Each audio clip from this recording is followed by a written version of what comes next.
く足らずです。今日はこの間のサビサビの工具のトルクレンチとこのインパクトドライバー、ショックドライバーっていうのかな、これのオーバーホール、サビ取りにつけただけだったんで、ちょっとオーバーホールしていきたいと思います。トルクレンチはね、このギアラチェットの部分結構錆びてたんで、開けるとすぐ錆びてました。腐食っていうのかな、してたんで、この辺はもうワイヤーブラシで削っちゃいます。なんか結構ね、錆びてました。ちょっと汚い。で、ここに芋ネジがあるみたいで、これをね、外さないと取れないみたい。なので、これを外していきます。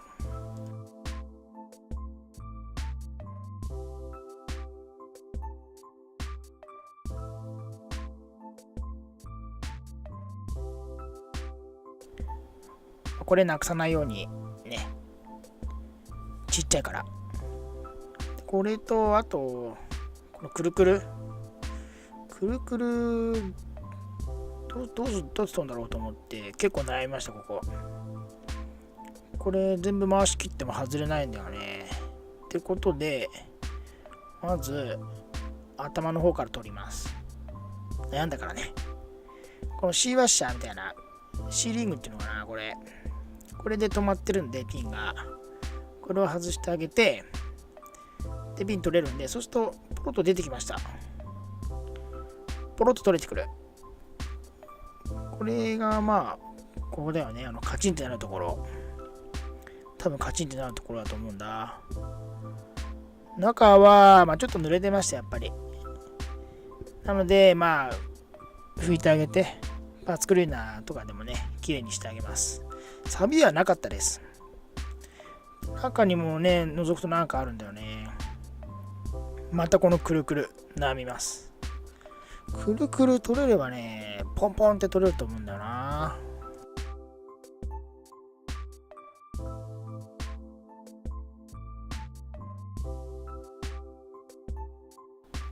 まず出てきたパーツをきれいにしてあげました。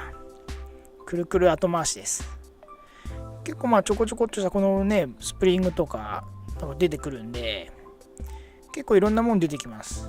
でまたくるくる、結局最後くるくるだよね。これ取らないことにはなーってちょっと悩みます。なんてことはなかったんですけどね。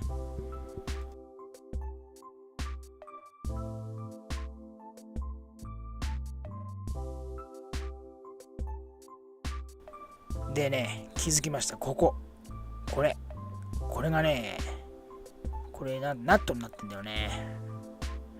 で万力に挟んで、ほら、そうするとね、外れた。これで外れると思う。あとはもう一個外さんとダメっぽいんだけどね。とりあえずこれで第一段階、くるくる第一段階ね、外しました。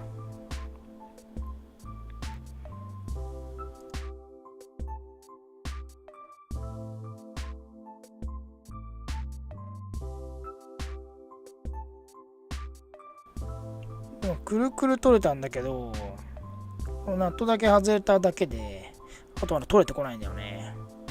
なんなんだろうと思ってまた悩みます。なかなか外れん。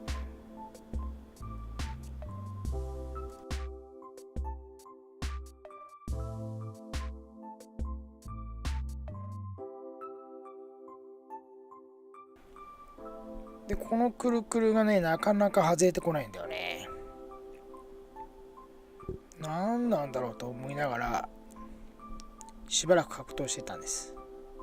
そしたら芋ネジがあるみたいで、その芋ネジを取らないとくるくるが取れてこないみたい。芋ネジ取ってくるくる外すみたい、そんな感じでしたね。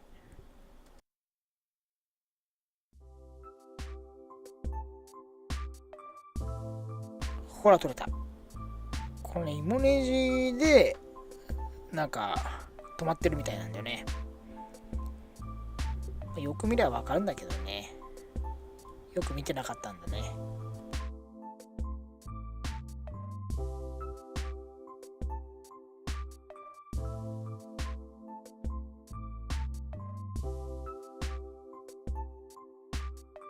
でね、悩んでたくるくる、これも無事外すことができました。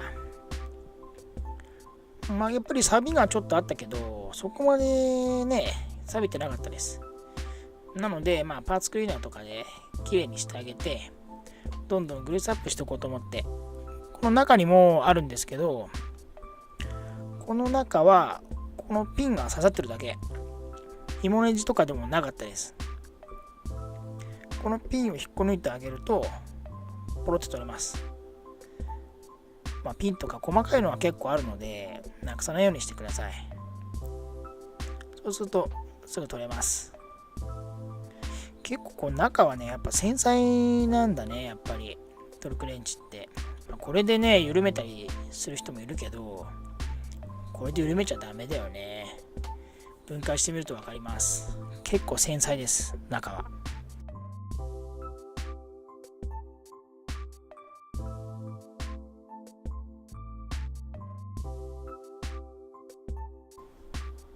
であとはどんどんパーツクリーナーで、残ってたグリスがもうね、サビ取りと一緒になってもうぐちゃぐちゃになってたんで、もうそのグリスも取ってあげて、パーツクリーナーできれいにしてあげましょ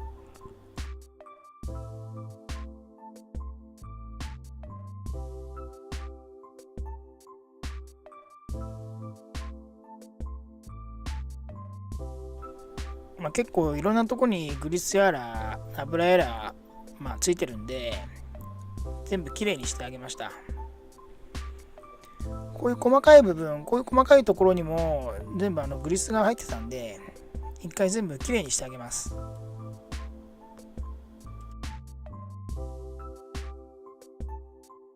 意外とね、パーツが多いんで、また絶対俺なんか忘れるよなと思いながら拭いてます。そこまでパーツは多くなかったんだけど、細かいのがね、結構多いです。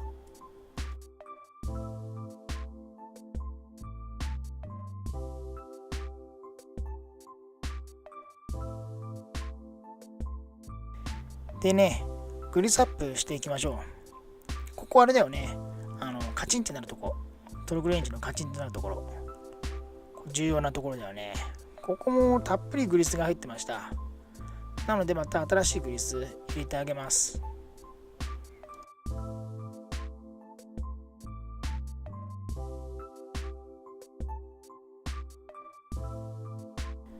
で何個かこういう風に組み合わさってカチンとなるみたいで、これで一つのパーツみたいですね。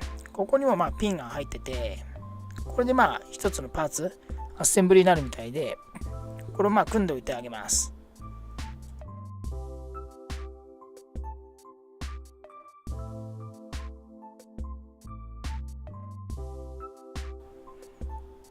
でくるくるの部分だよね。悩んだくるくるの部分、ここもあれです、グリスがいっぱいついてました。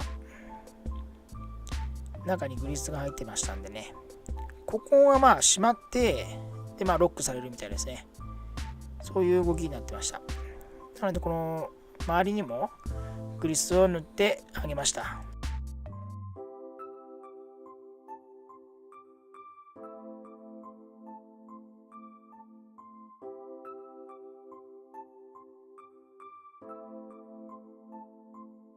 で塗ってあげたら中に組んであげて、でさっき言った小さいピン、これも刺してあげます。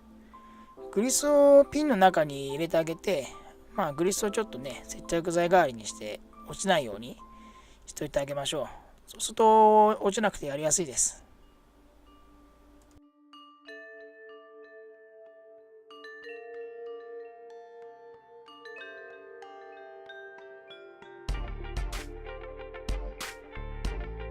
でね、この中にオイルも一応垂らしてあげました。一回組んだんですけど、何も入れてなかったなと思って、一応念のためにオイルを垂らしておいてあげました。ほんでまたさっきと同じ要領で組んであげます。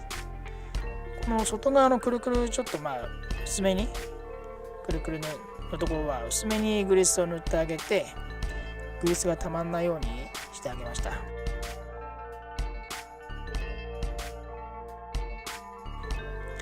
であとはどんどん組んでいきましょう。この辺はもうね、簡単ですね。さっきやったから。逆手順で組んでいくだけです。んでね、外せなかったこれ1個目のくるくる。この中にもグリスがいっぱいだったんで、また新しいグリスを入れてやりました。この歯車みたいになってる、歯車っていうのかな。1個ずつのそのコマになってるんで、そこはまあグリス必要みたいで、ここにもたっぷり塗ってあげました。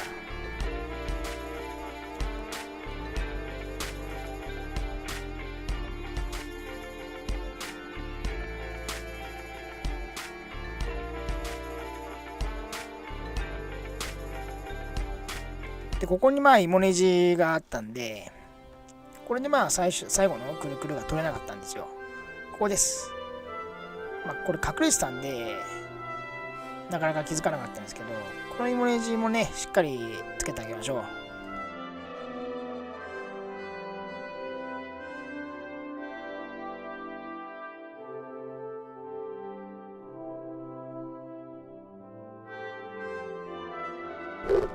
でね、綺麗に組んでありました。このナットのところはグリスだとあれだったんで、シリコンスプレーを吹いてあげて、錆止めの代わりに、こういうところもシリコンスプレーであれしてます、塗ってあげます。錆止めっていう代わりで。全部、この間の錆び取った工具も、全部シリコンスプレー吹いたんですよね。これなんかも全部シリコンスプレー吹いてあげてます。錆び止めの意味でね。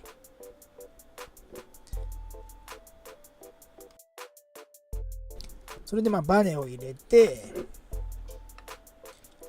でその次にカチンだよね。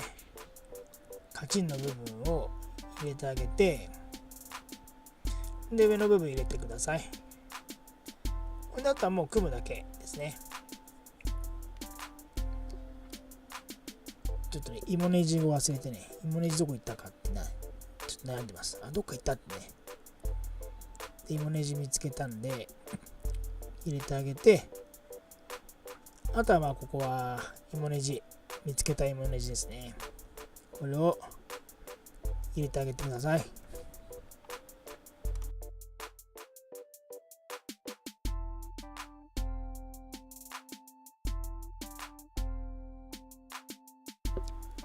アジェット部分あまり多くグリス入れると溢れてきそうだったんで、シリコンスプレーを塗ってあげて、その上からまたちょっと薄めにグリスを塗ってあげました。まんべんなく、錆びないように。それで蓋を閉じてあげます。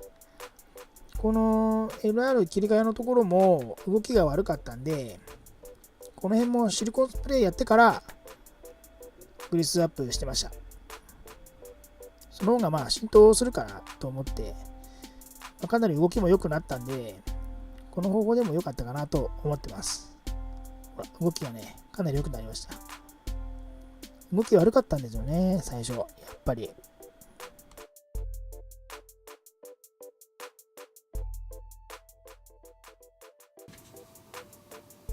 いよいよ完成です。いろんな角度をチェックして、スムーズに回りますし、くるくるもね、スムーズに回ります。下のくるくるも大丈夫。あとはカチンになるかだよね。スムーズになるとね、気持ちよくて何回も回しちゃう。そんなもんだよね。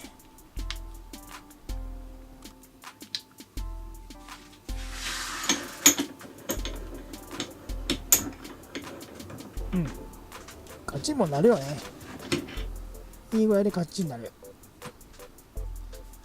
これでできたと思うんだけど、ほら、いい具合でカチンもなるから、何回かやっちゃうよね。こういうの。ほら、いい具合です。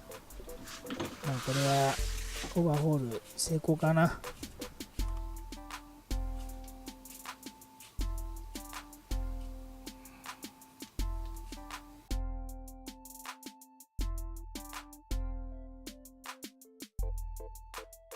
このショックドライバー、インパクトドライバーはパーツがそんなになかったので、動画撮ったんですけど、載せるのやめました。トルクレンチもつまんねえ動画だなと思ってたんですけどこれもっとつまんなくなりそうだったんでこれやめました。はしょってます。こんぐらいで終わりです。本当ね 2,3 個のパーツだけでした。スプリングとあとなんかのこうそれだけだったんだよね。ということで2本完成です。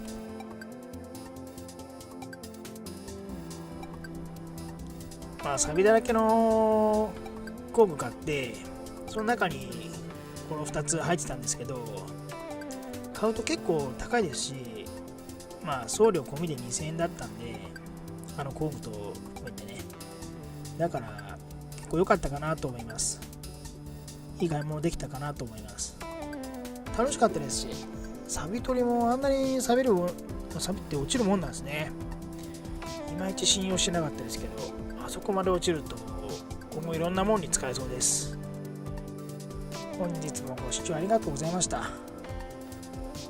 まあ今は結構撮りためた動画をどんどん出してる状態なんで、コンスタントにレスポンスよく動画上げれると思います。